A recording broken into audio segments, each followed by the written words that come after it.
Cricket বিশ্বকাপের ক্ষেত্রে আমরা সচরাচর যেমনটা দেখেছি, সুপার 6 বা সুপার 8 যখন থেকে শুরু হয় তখন থেকে আসলে বিশ্বকাপের যে জমজমাট লড়াই, যে উত্তেজনা, সেটা শুরু হয়। কিন্তু এবার বিশ্বকাপের একেবারে শুরু থেকে, গ্রুপ পর্বের একেবারে প্রথম ম্যাচ থেকে জমে উঠেছে বিশ্বকাপ। এবং এখনো পর্যন্ত গ্রুপ পর্ব পেরিয়ে কোন দলগুলো পরবর্তী রাউন্ডে যাবে, মানে সুপার 8-এ উঠবে, সেটা কিন্তু অনিশ্চিত। এই অনিশ্চয়তার চাদরে বেশ কিছু বড় দল রয়েছে যারা গ্রুপ পর্ব থেকেই বিদায় নিতে পারে। যেমন গ্রুপ এ থেকে বিদায় নিতে পারে শক্তিশালী পাকিস্তান। এই গ্রুপে 2 ম্যাচ শেষে ভারত রয়েছে সবার উপরে, 4 পয়েন্ট নিয়ে তাদের অবস্থান সবার উপরে। দ্বিতীয় স্থানে রয়েছে যুক্তরাষ্ট্র, তারাও কিন্তু ভারতের সমান 2 ম্যাচে 4 পয়েন্ট সংগ্রহ করেছে। কানাডা তৃতীয় স্থানে রয়েছে, 2 ম্যাচে 2 পয়েন্ট রয়েছে। পাকিস্তানের 2 ম্যাচের শেষে সংগ্রহটা হচ্ছে 0 পয়েন্ট। তারা যুক্তরাষ্ট্র এবং ভারতের বিপক্ষে হেরেছে। পাকিস্তানের শেষ 2টা ম্যাচ হচ্ছে আয়ারল্যান্ড এবং কানাডার বিপক্ষে। সেই 2টা ম্যাচে যদি পাকিস্তান জিতে তাহলে তাদের পয়েন্ট হবে 4। সেক্ষেত্রে এখনো কিন্তু ভারত এবং যুক্তরাষ্ট্রের অলরেডি 4 পয়েন্ট সংগ্রহ রয়েছে। তো এখানে পাকিস্তানের যেমনটা প্রার্থনা করতে হবে সেটা হচ্ছে যুক্তরাষ্ট্র যাতে পরবর্তীতে আর কোনো ম্যাচ না জিতে।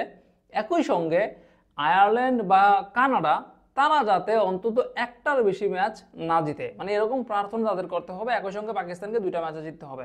এই হচ্ছে পাকিস্তানের সমীকরণ, নতুবা পাকিস্তানকে কিন্তু গ্রুপ পর্ব থেকে বিদায় নিতে হবে। গ্রুপ বিটাও কিন্তু একই রকম ভাবে জমে উঠেছে। এখানে ইংল্যান্ড বিদায়ের সংখ্যায় রয়েছে। স্কটল্যান্ড ইতিমধ্যে 3 ম্যাচ শেষে 5 পয়েন্ট সংগ্রহ করে তারা পয়েন্ট টেবিলের সবার উপরে রয়েছে।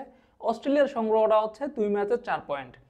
এখন এই গ্রুপে 2 ম্যাচে 1 পয়েন্ট সংগ্রহ করেছে ইংল্যান্ড। তাদের যে পরবর্তীতে 2টা ম্যাচ রয়েছে সেই 2টা ম্যাচ হচ্ছে একটা নামিবিয়ার বিপক্ষে এবং একটা হচ্ছে ওমানের বিপক্ষে। ধরা যাক ইংল্যান্ড সেই 2টা ম্যাচে যদি জয় পায় তাহলে তাদের পয়েন্ট হবে 5। এই মুহূর্তে স্কটল্যান্ডের পয়েন্ট হচ্ছে 5।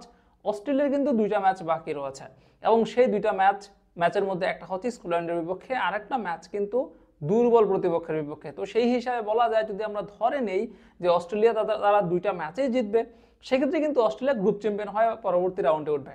সেক্ষেত্রে স্কটল্যান্ডের পয়েন্ট থাকবে 4 ম্যাচে 5 পয়েন্ট।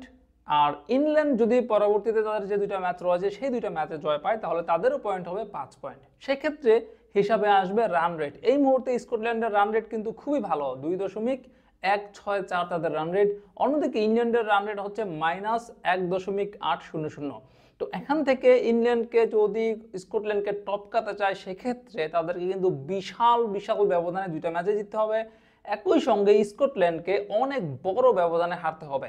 বিষয়টা এতটা জটিল হয়ে উঠতে পারে এই সমীকরণটা যে ইংল্যান্ড হয়তো বা শেষ 2টা ম্যাচ জিতলেও ওই রান রেটের কারণে স্কটল্যান্ডকে নাও টপকাতে পারে, এরকম একটা সিচুয়েশন আসতে পারে। গ্রুপ সিতে নিউজিল্যান্ডের অবস্থা খুবই খারাপ। তারা যদিও একটা ম্যাচ খেলেছে, কিন্তু এখান থেকে আফগানিস্তান এবং ওয়েস্ট ইন্ডিজ 2 ম্যাচ শেষে 4 পয়েন্ট সংগ্রহ করেছে, তারা কিন্তু সবার উপরে রয়েছে। এখন আফগানিস্তান এবং ওয়েস্ট ইন্ডিজ এই 2টা দল যদি আর একটা করে ম্যাচ জিতে তাহলে কিন্তু নিউজিল্যান্ডের অবস্থা সেখানেই খারাপ হয়ে যাবে, কারণ সেক্ষেত্রে নিউজিল্যান্ড আর কখনোই টপকাতে পারবে না বা টপ 2-এ আসতে পারবে না। সেক্ষেত্রে নিউজিল্যান্ডের বিজয়ের একটা সম্ভাবনা রয়েছে। আর গ্রুপ ডি থেকে দক্ষিণ আফ্রিকা এবং বাংলাদেশ রয়েছে খুব ভালো অবস্থানে। সেখানে শ্রীলঙ্কা বিদায় নিতে পারে গ্রুপ পর্ব থেকে। যদি শ্রীলঙ্কা এখানে আরো 2টা ম্যাচ বাকি রয়েছে, তাদের সেই 2টা ম্যাচ যদি তারা জয় পায় তাহলে তাদের পয়েন্ট হবে 4। অন্যদিকে বাংলাদেশের ম্যাচ বাকি রয়েছে আরো 3টা। তারা দক্ষিণ আফ্রিকার বিপক্ষে ম্যাচ রয়েছে, নেদারল্যান্ডের বিপক্ষে ম্যাচ রয়েছে, নেপালের বিপক্ষে ম্যাচ রয়েছে। যদি বাংলাদেশ এখান থেকে 2টা ম্যাচও জয় পায় তাহলেও কিন্তু বাংলাদেশ পরবর্তী রাউন্ডে সুপার 8-এ উঠে যাবে এবং তাদের সঙ্গী হতে পারে দক্ষিণ আফ্রিকা। শ্রীলঙ্কা বিদায় নিতে পারে গ্রুপ পর্ব থেকেই।